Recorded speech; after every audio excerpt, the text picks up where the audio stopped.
he's heading in with a pretty huge lead, and Ganzi is only one map away from being out of the tournament. Yeah, and he can't be happy about that. No. Absolutely Especially not. when it's like against somebody that you used to play former with. Yeah, former rivalry obviously going on. These guys are ready to get started. So the question is, what do we see from Alicia coming out of this? Got a game in hand. Very, very confident, smooth execution against his opponent. Does he decide to take that map advantage and use it to try something a little bit cheesy, a little bit risky, or does he play straight up and suspect that maybe Ganzi will do that? But they're spawning in the far ground positions here, and this is Complexity Ganzi. He is in the red trunks, playing Terran to the northwest, currently one game down against his former teammate Slayer's Alicia in the blue trunks, playing Protoss to the southeast. So I really think that here Alicia can absolutely play risky once again. He should just try to do something very off the wall to just catch Ganzi off guard, because Ganzi is probably thinking that he needs to play safe, right? When you're one game from elimination, you probably need to do something a little safer. So that could open up Alicia's possibilities of really just exploiting that and doing like a crazy all-in. I want to see something nutty like a proxy, especially with these far positions. It's not something that you would ever expect. No, it's not. And I think you always get that little psychological edge against a former teammate that you've practiced against. You know certain things about him, and you can play the player as opposed to the game. And that, as so much of that comes into play here as well, because these players have already played against each other so much, right? Like that top, the upper echelon of players already pretty much have games against everybody else, right? Neither of these players are unknowns. They can each study each other's play down to the T. Without question. Now the question is more to the point, what do we see coming in from Ganzi? Very standard 13 gateway there, followed by the gas here for Alicia. It'd be interesting to see him 4-gate again, but is Ganzi seriously going to CC first again? Yeah, once again. I was going to say, it doesn't make any... There's no other thing that he could possibly do from this position. No, and now check out that Alicia is actually scouting straight over to him, because there's not bottom position. So he's going to get over here. He's going to see that once again, and this will probably trigger him to do the exact same thing. Why not? I mean, he's perfectly set up for it already. He hasn't committed to anything. He doesn't check that. He'll find it immediately. He won't see the barracks. Either he thinks, ooh, funky proxy barracks, or he thinks, are you serious? No, there's a barracks down there. He definitely knows. Yeah. And if... I would be very surprised not to see another 4-gate on this one. I mean, the ramp here is nice and wide. It's not that easy to hold. The worst thing is, well, you've even got the option of coming in from the side if you want to snipe the rocks off. And I would be so shocked not to see a 4-gateway or some kind of pressure to this. You can't let a 14cc get away not once but twice. That's just ridiculous. And it's so unfortunate for Ganzi, because I think that he was banking on the fact that Alicia wouldn't try this again, but Alicia, being very intelligent, always leaving the possibility of opening up with that 4-gate, because man, is Ganzi going to be punished.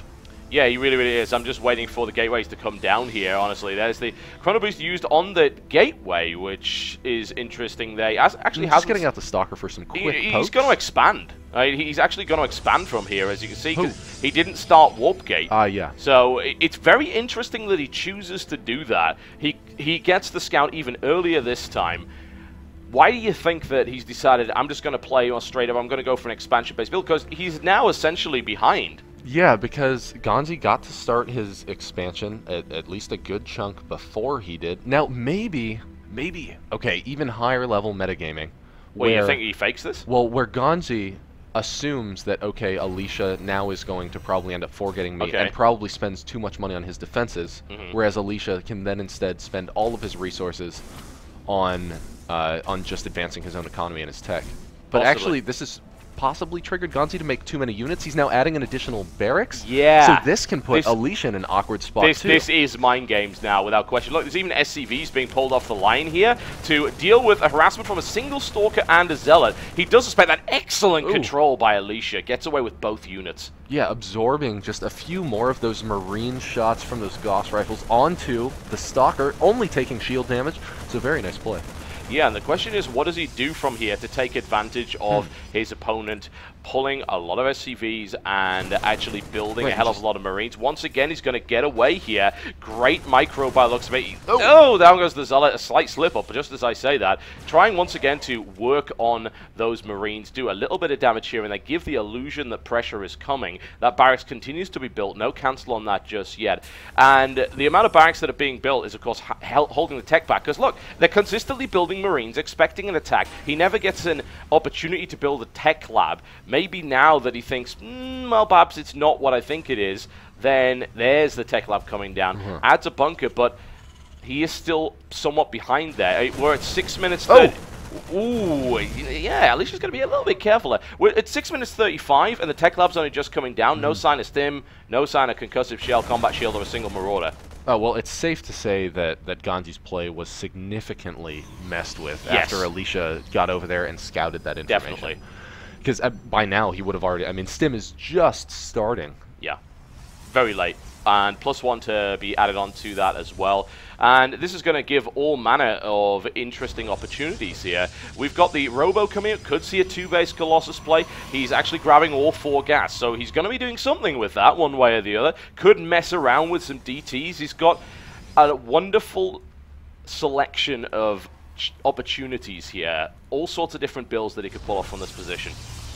Yeah, Alicia, now those gases are going to be finished off. Let's see how many he's going to place onto that now. Oh, he's going all for him. Yeah. That's a lot of gas. So he's actually already going to be on 4 full gas. Yes, he is, which is why I'm interested to see what tech comes out from this position. Adding count not to double forge. Yep. So probably +1 ground almost. Certainly, for sure, without question. Although even then, I think he's even going to be mining more gas than he needs just to do double ups. So he can add on something like a Twilight Council here, start to make his way towards High Templar. I really like Zealot Archon. Yep. Versus Terran. Very much so. Well, with double ups, yeah, you're most likely correct in that one. It depends. We'll see. Another gateway being added on right there, and Ganzi just in a defensive posture, forced to be in, because he can't really do anything until medevacs come out anyway.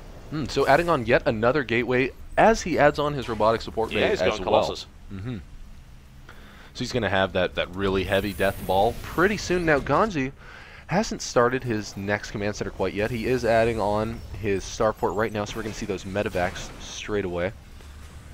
And the question is, does he try to push out and harass with the first 2 medevacs? Well, he needs to get over there before Alicia is in a comfortable position with his Colossi.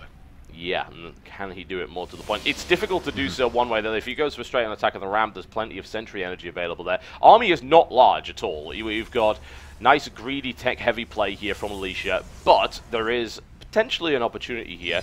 Be nice to see Alicia just poke a little bit. Got a pylon down there, most likely to spot drops coming in. He has the push out that you mentioned earlier, wanting to apply that pressure. Not a very well upgraded push out. It's not going to have combat shield, it's not going to have +1 armor. It does have +1 weapon and stim though, so this is still very threatening. Heavy offensive push, especially in the light of Alicia not having any upgrades, so this could potentially do some serious damage and ultimately cripple Alicia moving into the late game. Yeah, I mean, what I would like to see here from Alicia is to try and just hold it and delay it for as long as possible. Well, but he has so much energy on those sentries, so as long as he just blocks his ramp and doesn't try to fight this, maybe he can pick off some of the units at once.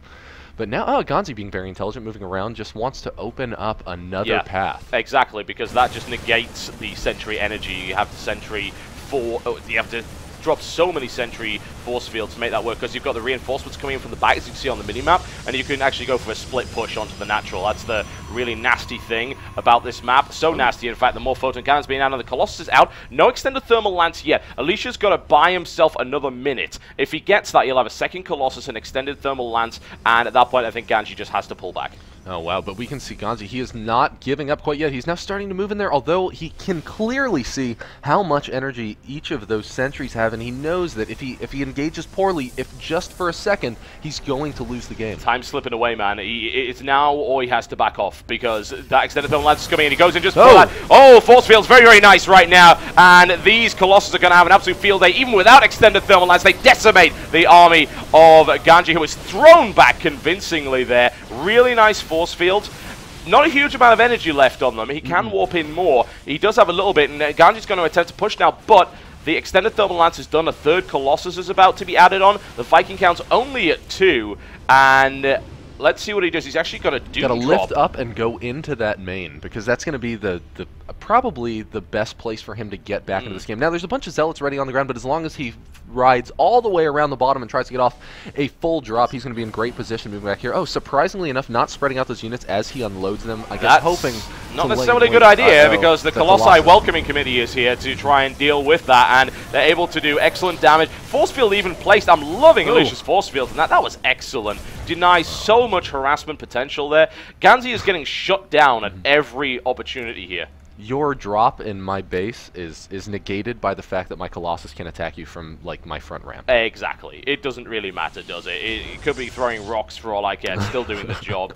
Ganzi has most of his army sitting in these medevacs, and this is actually an opportunity here for Alicia to not only take his third base, but also maybe cut these off. They're forced to the side. They're not going to be taking any more part in this for a while. It's a little bit difficult for him. Upgrade-wise, excellent for Alicia as well. Almost about to complete his 2-2. Proxy pylon nicely placed up there by Ganzi. And we can have a look in Ganji's base. We've been focusing very much on Alicia's because of the pressure, but I'd like to just see how many racks Ganzi is playing with here. Not a huge number, not as of yet. He has taken his third. His economy is looking really strong. He's actually on 72 SCVs. Ganji's done a great job keeping up with this entire game. He went in for that push, but was still maintaining everything that he needed to do at home. He's keeping that Viking count climbing. In that engagement, he did lose a significant amount of units, but he only really lost Marines, and it's easy to close that gap when you have 3 orbital It's so commands. equal. You can see on units lost right there. And the Stalkers go in for the kill there. Nice little bits of micro here, one way or the other. In fact, does he even have concussive shell? I'm not entirely sure that he does. He actually has missed concussive shell, and that didn't help him there at all. A few more Stalkers should have died there, but that's giving Alicia a nice micro opportunity. Oh. Same thing there. I mean, anything that's going to slow down your opponent would be obviously favorable, although we can see Alicia making great use of that blink and pulling straight back. Yeah, what I will say is that Ganji's economic juggernaut is really starting to come into play here, and Alicia's not harassing him at all. He's not slowed him down, aside from at the start of the game, and the supply count difference is absolutely massive. Yeah, this army is huge. Even that in the beginning wasn't even much of a slowdown, right? No, like he really only got him to build slightly different things, but Ganzi was still able to power through and continue on essentially the same plan. Yeah. And Alicia instead, made the conscious decision to go into a macro game against Ganzi.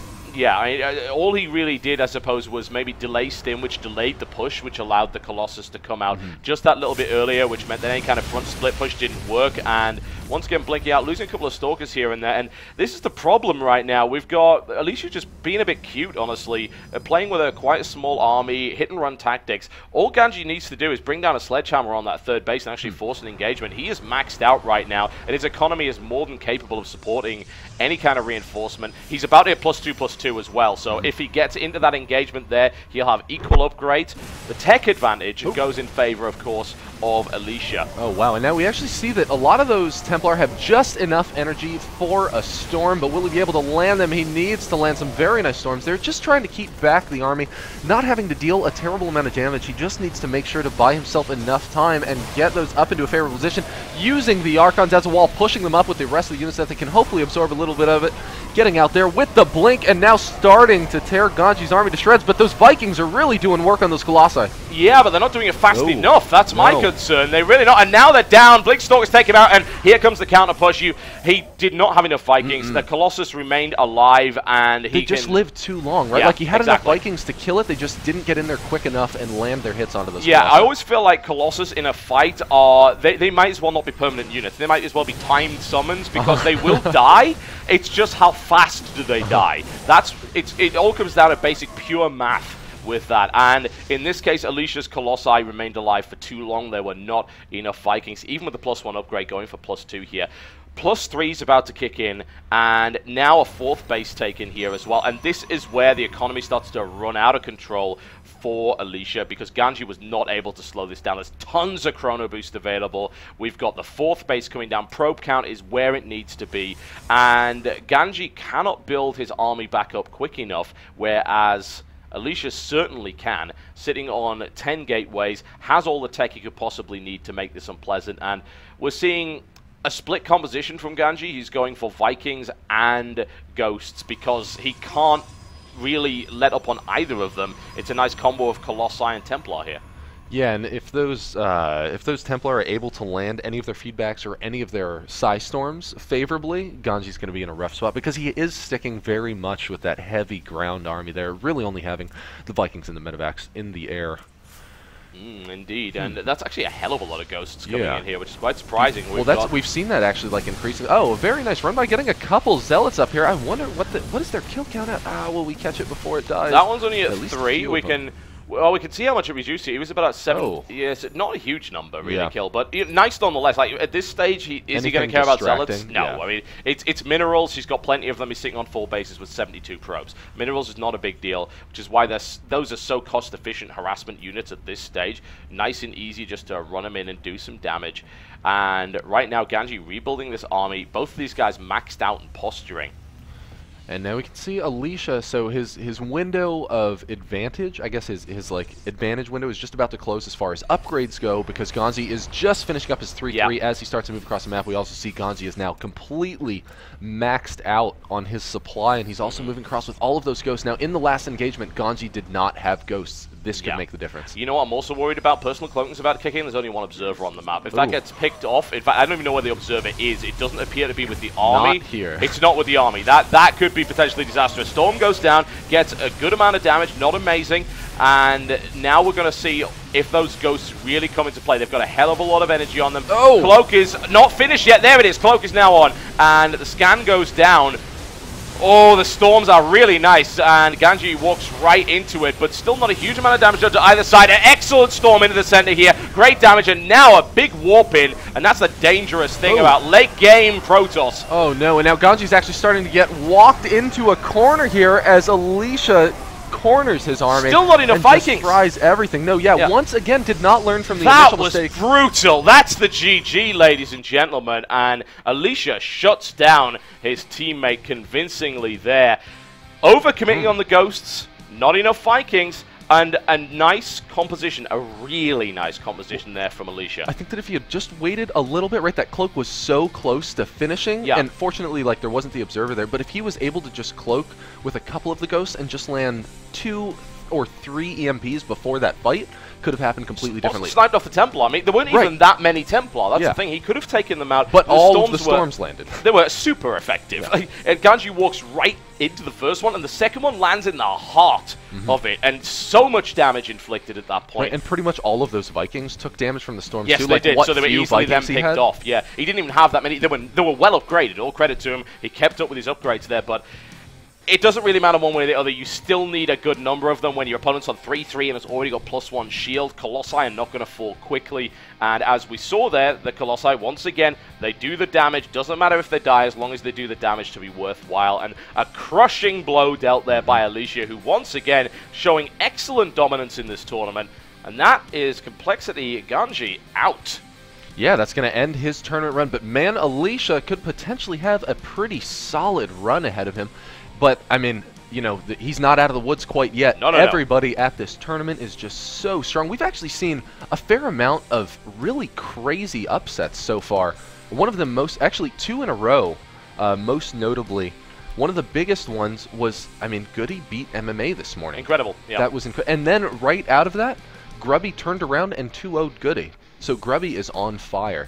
He really is. That was an incredibly close match, as we saw. It was ridiculously close. Yeah. There was barely a mineral patch in it until that one big mistake there. But that's a nice advance for Alicia, who then goes on to play someone who is having his breakthrough tournament right now. Yeah, Tefl's been doing really Tefl well. From Team Blast, if I recall correctly. Another great Polish player. As we're seeing, Poland seems to be growing some amazing talent at the moment. Let's actually take a look. I want to see who Tefl... So Tefl, round 1, was forced with Lenok, and now has gone on a complete killing spree, eliminating Select and then Ret. 2-0 both as well. That's a big sweep. You can maybe say, all right, Select was tired. We know what he was up to last night. Ret wasn't. Ret was playing solid, and bear in mind that Ret actually went through Killer 2-0 before dropping in a Zerg versus Zerg to Stefano, which is always a very volatile matchup one way or the other. Yeah, what a rough tournament run to be faced with, like opening up against Killer and then having to play Stefano, and then facing like a relative unknown in Tefl, and then losing there. Yeah, this could be Tefl's breakthrough tournament. He is going through this, and he will now, of course, be facing up against Alicia. Alicia's had Terran so far, and he has had Protoss. I'm trying to remember who he actually lost to in the first round. He lost to Violet, actually. That's kind of good news for Tefl. You know, Alicia obviously not playing quite as well against Zerg in this particular tournament. Tefl's got a shot at it. Tefl could be the giant killer once again, having killed off The Korean in the form of Select, North American, now going for that kind of true Korean as Alicia is wrecking his way through this tournament as well. And even if he gets through this, I think that he'll have to play either Hart or Inori, whoever loses that match, because I think that you, like, flip brackets, if I remember correctly. Yeah, because that'll drop him down to the round after that in the loser's bracket. Oh my, yeah, this is turning out to be quite the run for Tefl. Let's see if he can make his name here more so than he already has. And now Grubby down here, we talked about how good he's been doing. He's going to have to face either Rain or Ryung next. It's not pleasant one way or the other. It's just, I would honestly, if I were Grubby, I'd probably want to be going up against Rain. Having seen Ryung's incredible multitasking skills in his games against Stefano, which he did lose, but only barely, I think I'd probably want Rain, honestly. But neither of those are particularly pleasant. Well, and here, Rain also hasn't already played against a Protoss player at this event. He's only had to play Zerg and